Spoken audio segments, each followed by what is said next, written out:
Bonjour à tous et à toutes. Aujourd'hui, je vais faire l'analyse plan par plan, ou presque, d'une scène du film Le Labyrinthe de Pan par Guillermo del Toro. Enfin, plus exactement, je refais l'analyse plan par plan d'une scène du Labyrinthe de Pan.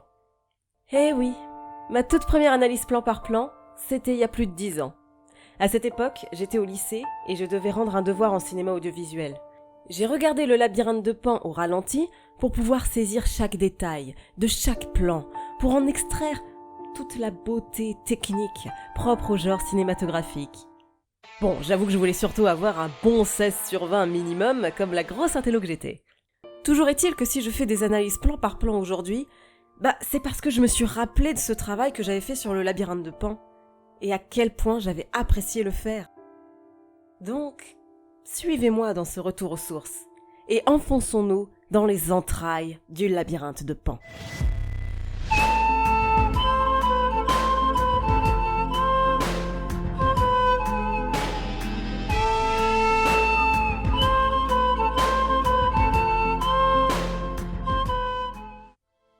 Ce film est un véritable conte de fées se déroulant en Espagne, sous la dictature de Franco.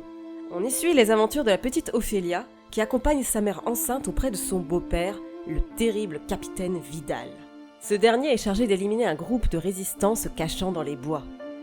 Très rêveuse, Ophélia rencontre un faune étrange vivant au cœur d'un labyrinthe. La créature révèle alors à la petite fille qu'elle serait la réincarnation d'une princesse, et que pour retrouver son véritable peuple, elle devra réussir 3 épreuves. Ophélia réussit la première tâche, consistant à tuer un crapaud gigantesque. Le faune la guide alors vers la 2e épreuve, avec une petite mise en garde.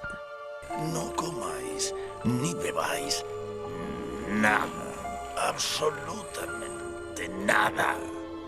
Je vais donc analyser la scène de la 2e épreuve du voyage initiatique d'Ophélia, durant laquelle elle devra affronter une horrible créature dans l'univers merveilleux de Pan. Notre scène commence sur Ophélia découvrant un couloir étrange. La caméra fait un travelling avant sur la petite fille, l'emprisonnant dans l'espace qui a l'air de se refermer sur elle. Le plan nous offre aussi un joli jeu de couleurs. Il faut dire que dans tout le film, le monde réel marqué par la dictature franquiste arbore des couleurs très ternes, souvent du gris et du vert pâle.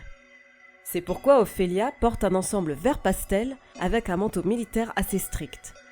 Cette tenue très fade contraste avec les murs du couloir peints en rouge et or. À chaque fois que le monde fantastique est montré à l'écran, on retrouve ces couleurs rouge et or. Selon les dires de Guillermo del Toro, lorsqu'Ophélia revient dans cet univers merveilleux, c'est comme si elle retournait dans le ventre de sa mère. C'est chaud, rassurant, un endroit où elle serait enfin à sa place. Donc les murs sont rouges et le couloir a une forme circulaire aux arcs boutés. Il s'agit bien d'une représentation de l'utérus maternel, seul endroit où un enfant paraît en sûreté.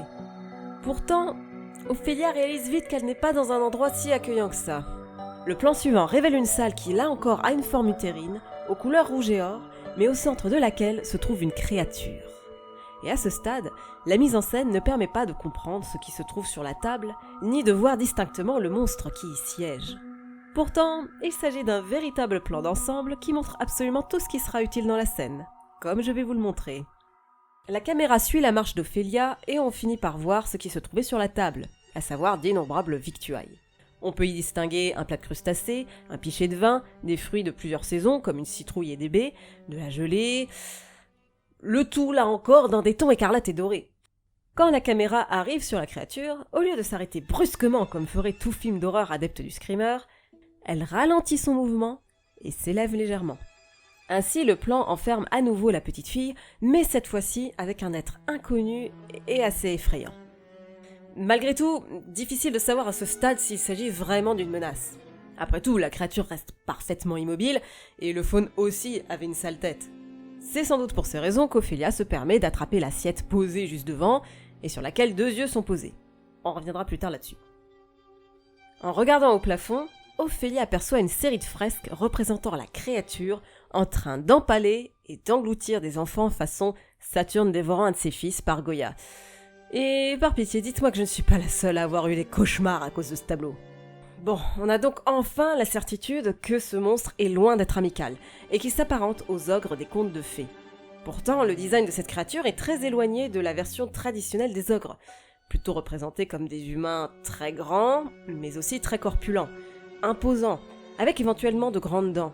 Mais Guillermo del Toro a voulu sortir des sentiers battus. The worst thing that an effects house can do or a director can do in creating a monster is just referencing other movies.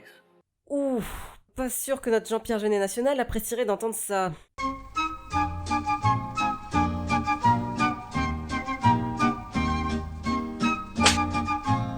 Je sais, c'est hors sujet par rapport au labyrinthe de Pan, mais j'ai encore beaucoup trop de mal à me sortir cette épine du cul. Bon, pour en revenir au design de l'ogre, Guillermo del Toro voulait que sa créature ressemble à un homme très gros, ayant perdu énormément de poids d'un coup. D'où ces bourrelets de peau flasque qui pendouillent, et qui peuvent malheureusement arriver lorsqu'on maigrit trop rapidement.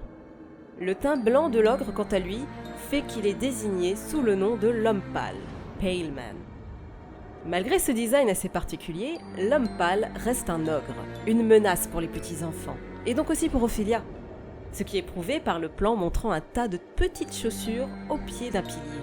Clairement, beaucoup d'enfants sont venus mourir ici. Mais Ophélia a une mission à accomplir. Elle libère les 3 fées qui se dirigent vers une série de 3 serrures. Plusieurs contre-champs sur Ophélia permettent d'avoir toujours l'ogre dans notre champ de vision, apparaissant alors comme une épée de Damoclès au-dessus de la petite fille. Et là, pour le coup, on a un effet typique des films et jeux vidéo d'horreur. Vous savez, ce doux moment où la caméra insiste sur un objet inanimé et vous arrêtez pas de vous dire « Il va bouger, ce fils de pute de Pantin va bouger !» Et pendant très longtemps, le fils de pute de Pantin ne bouge pas. Une des fées insiste sur une serrure, semblant indiquer que c'est celle qui correspond à la clé d'Ophélia, clé qu'elle a obtenue en réussissant la première épreuve. Mais la gamine a eu à peine le temps de l'introduire qu'elle se ravise et essaie une autre serrure.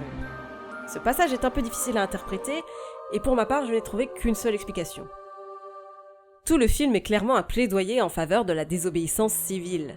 Le fait que le monde réel soit gangréné par la tyrannie franquiste et que les personnages les plus sympathiques protègent des maquisards montre à quel point il peut être nécessaire de désobéir. Mais c'est une notion qui est très difficile à comprendre, que l'on soit enfant ou adulte d'ailleurs. Quand devons-nous obéir ? Et quand devons-nous nous révolter ? À quel moment tombons-nous dans l'obéissance aveugle et à quel moment avons-nous tort de désobéir ? Vu les débats actuels concernant les restrictions imposées par le gouvernement suite au coronavirus, vous vous doutez bien que la frontière, aujourd'hui encore, reste floue.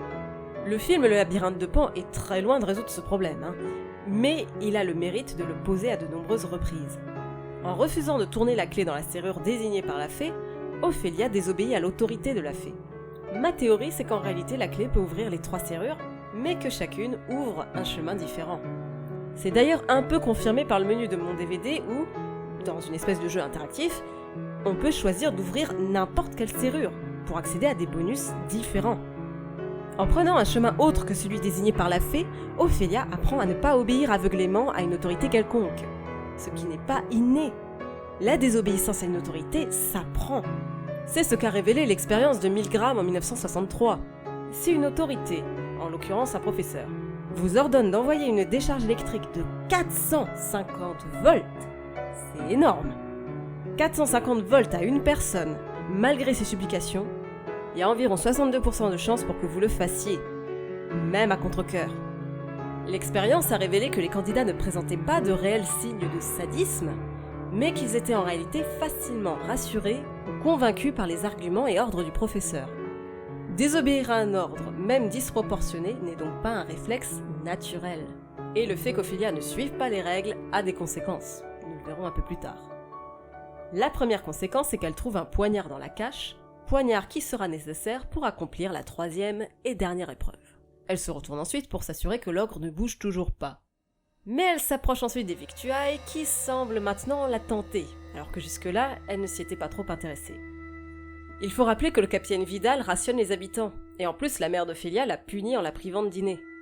La créature restant toujours immobile, et étant tiraillée par la faim, la petite fille baisse sa garde. Pourtant, Pan lui a formellement dit de ne rien manger durant cette épreuve. Instruction que les fées essayent de lui rappeler, mais la gamine désobéit, là encore, ce qui va risquer de lui coûter très cher. Ophélia jette un dernier regard à la créature dans son dos, et finit donc par engloutir un grain de raisin. La caméra passe alors par-dessus son épaule, et change de mise au point pour insister sur l'ogre encore immobile. Tout à coup, la musique change, et l'homme pâle commence enfin à remuer. On comprend alors que la table de victuailles est installée pour attirer les enfants affamés ou gourmands dans un piège. La créature ne se met en mouvement que lorsque quelqu'un mange, fidèle à sa nature d'ogre. L'homme pâle attrape les yeux devant lui et les insère dans ses mains. On pourrait penser qu'il s'agit là d'une idée originale de design pour une créature effrayante, mais pas tant que ça. L'homme pâle de Guillermo del Toro est clairement inspiré du Tenome japonais. Le Tenome est un yokai, c'est-à-dire un esprit malfaisant, voire démoniaque. Les humains croient qu'il s'agit d'un simple vieillard aveugle, mais quand ils s'approchent de lui et réalisent qu'il a des yeux incrustés dans la paume de ses mains, il est déjà trop tard. On raconte qu'un jeune homme poursuivi par un Tenome s'est caché dans une malle qu'un prêtre a fermée à clé. Ce dernier a entendu un long puis plus rien, car le Tenome était parti. Le prêtre a ouvert la malle, et à l'intérieur gisait la peau du jeune homme, vidée de toute substance, car le Tenome avait aspiré tout ce qui se trouvait à l'intérieur. Bref, cette créature n'est pas aussi originale qu'on l'on pourrait croire, mais elle fait suffisamment froid dans le dos, faut bien l'avouer. Ophélia continue à manger malgré les avertissements des fées, et malgré le vacarme que fait l'ogre aussi, au passage. Les fées s'attaquent alors à l'homme pâle, qui finit par en dévorer 2. C'est à ce moment qu'Ophélia prend ses jambes à son cou. On a alors droit à une scène de course-poursuite étrangement lente. Les mouvements de l'homme pâle sont très laborieux, le montage est composé de plans assez longs avec peu de mouvements de caméra. Même lorsqu'Ophélia s'enfuit, on a une impression de lenteur, comme lorsqu'on rêve qu'on est poursuivi par un monstre et qu'il nous est impossible de courir vite. L'ogre prend le temps de lancer un râle et, curieusement, on entend aussi un cri de bébé. On y reviendra plus tard. S'ensuit alors un montage bien plus rapide, avec des plans plus courts, un rythme plus nerveux, montrant la panique d'Ophélia qui augmente alors que la porte vient de se refermer et que le monstre la traque. Heureusement, grâce à son habileté, elle parviendra à s'enfuir et à retrouver le monde réel.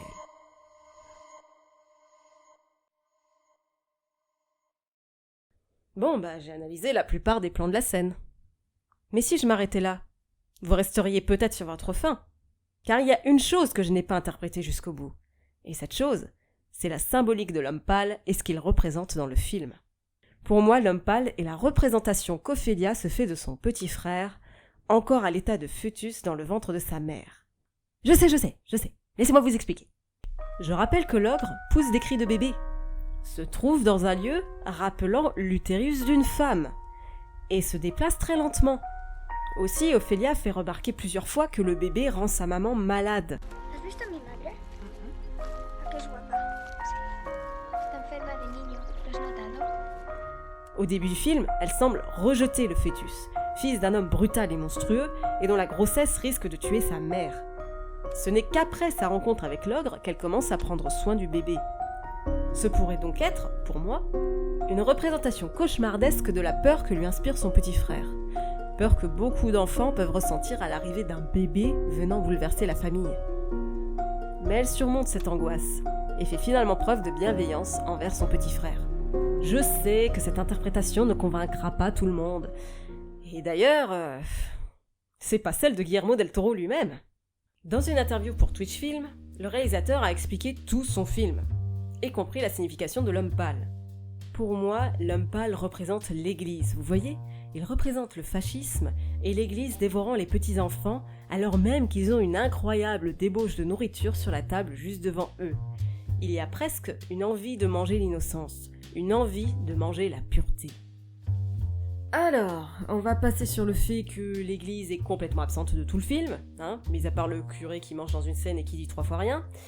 Mais on peut voir effectivement l'homme pâle comme une représentation du fascisme. Certains fans estiment même que l'homme pâle est en réalité une représentation du capitaine Vidal. Ce qui n'est pas non plus exactement ce que Guillermo a décidé. Ça me rappelle un peu tout le débat qu'il y a eu à propos de Blade Runner. Chaque fan avait sa propre interprétation, et au final, Ridley Scott a cassé tout le délire en affirmant haut et fort « il est un répliquant ». Guillermo lui-même casse les théories concernant la fin du labyrinthe de Pan, à savoir est-ce que le monde de Pan est réel ou uniquement dans la tête d'Ophélia. Bon, je vais pas répondre à cette question parce que c'est pas le sujet, mais voilà. Ok, certains spectateurs préfèrent avoir une explication des symboles d'un film, ne serait-ce que pour ne pas avoir la sensation d'avoir vu un film inabouti. Peut-être même pour se rassurer. Moi-même, quand j'ai l'impression de n'avoir rien compris, je vais chercher une interprétation du film, pour m'assurer que je ne suis pas complètement passé à côté du message. N'est-ce pas, Relique? Mais la vision du réalisateur est-elle toute puissante? Je ne le crois pas. Après tout, David Lynch, un des réalisateurs les plus énigmatiques de notre époque, se refuse encore à donner sa vision du Mulholland Drive. Son film reste pourtant un chef-d'œuvre et chacun ne peut s'empêcher de lui trouver un sens. Et c'est la même chose pour tout, même la peinture. Certains tableaux sont très clairs, mais d'autres peuvent donner lieu à des interprétations différentes. Comme le célèbre débat autour du sourire de la Joconde, qui n'a jamais été vraiment tranché. Est-ce un véritable sourire? Un sourire triste? Souffre-t-elle de maladie? D'une paralysie faciale? De la perte d'un enfant? On ne le saura jamais. Et on ne peut pas compter sur le créateur pour nous dire quoi penser. Nous devons interpréter nous-mêmes selon l'émotion que nous procure cette œuvre. Chacun a sa propre interprétation des symboles, car nous avons tous notre propre expérience et des points de vue différents. Alors ne considérez jamais que la bonne interprétation est forcément celle du réalisateur ou du créateur. Vous pouvez aussi avoir votre propre vérité. Parce que décrypter des symboles obscurs et nous permettre de nous les approprier selon notre vécu, c'est aussi ça le cinéma.